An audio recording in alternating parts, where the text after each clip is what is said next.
सुन्नुहोस् न डिक्की त खुल्ला रहेछ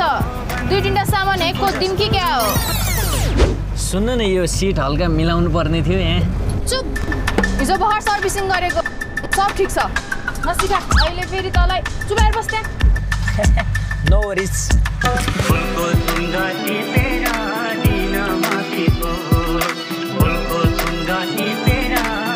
यो पेसामा लागेको कति भयो 6 महिना होला आज तपाईलाई देख्दा खै किन एकदम खुसी लागेछ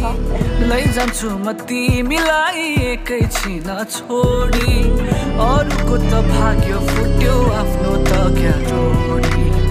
अरूको त भाग्य फुट्यो कस्तो मुलायम हात कस्तो सिल्की कपाल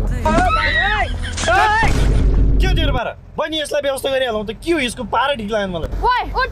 अगाडि आइज छिटो नो वरिज गुरुजी